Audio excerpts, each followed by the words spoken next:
Metabolic workout number 3. This is exercise number 2. Just a single set. We're doing kettlebell swings. So this is a great exercise for the posterior chain.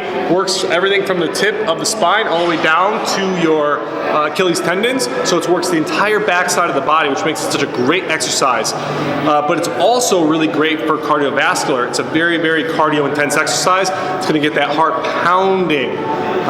We got 25 reps. Common mistakes on this are, number 1, not using a heavy enough weight. In the kettlebell certification course I took, they call kettlebells self-correcting, meaning the heavier weight you use, the more you have to do the exercise correctly in order to actually move the weight. So don't be afraid of using a heavy enough weight.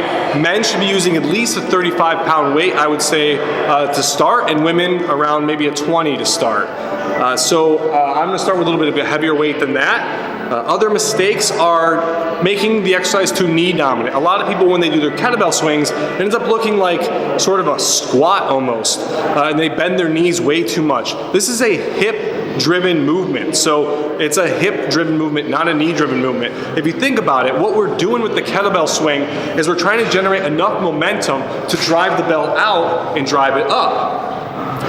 The squat is a vertical movement. So the more we bend and flex our knees, the more up and down we go. The less energy we're gonna get forcing the kettlebell out in that direction to lift it up. So if we bend our knees too much, we end up having to pull with our shoulders and our traps in order to try to get the kettlebell up. So by flexing at the hips and making a hip-driven movement, we can move forward and backward. And by moving forward and backward, we can generate the power necessary to push that kettlebell up and get it up to eye level, which is where we want to go. So that's why the hips are so key to the kettlebell swing and not the knees. So if you think about the Romanian deadlift, which we just showed you in the last circuit, or the dumbbell Romanian deadlift, which we did in metabolic workout number 1, again, a hip-driven movement. So it's going to be hips, hips, hips, hips, hips, not knees. So think about those hips driving back and then popping and squeezing those glutes. The only difference between the Romanian deadlift and the kettlebell swing is the kettlebell swing is a much more dynamic exercise and there's a lot more power involved. So instead of just driving those hips back and then coming up and squeezing the glutes, we're going to drive those hips back and we're going to power and drive those hips forward. You want to drive those hips forward violently with a lot of power. Enough force, again, to push that kettlebell up. If that kettlebell goes up past your eye level, that means you're driving with too much force. If it doesn't get to eye level, not enough. So again, throttle how much force you use to get that kettlebell up to eye level. You shouldn't feel much, if any, stress in your shoulders when you're doing this exercise. It should be all backside, okay? So, best way to start with the kettlebell swing is you want to actually start a little bit behind the kettlebell. So maybe a foot behind the kettlebell. You want your feet to be about shoulder width, toes maybe slightly pointed outward. So I'm going to start in this position. For anybody who's familiar with NFL football, offensive linemen, defensive linemen, they come down and get in this position here.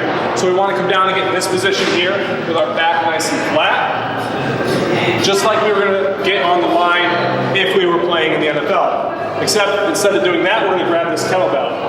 We're going to grab this kettlebell just like this. Again, we want to pull our shoulder blades down and back in order to keep that back nice and flat. Unlike abdominal movements, this is again a hip hinge. We want to keep our back nice and safe, and we're going to do that by keeping our back nice and flat. So again, hinging at the hips but keeping our back flat. So make sure those shoulder blades are down and back the entire time. Shoulder blades down and back, grab this kettlebell. I'm going to rip it underneath me and then pop it forward.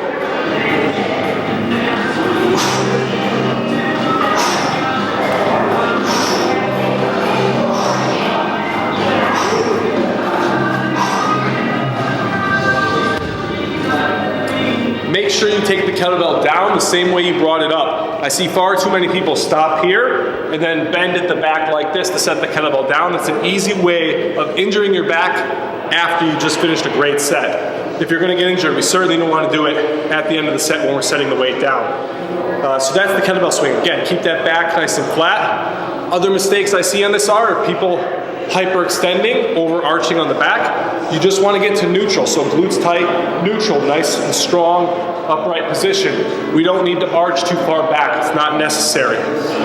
All right, that's the kettlebell swing.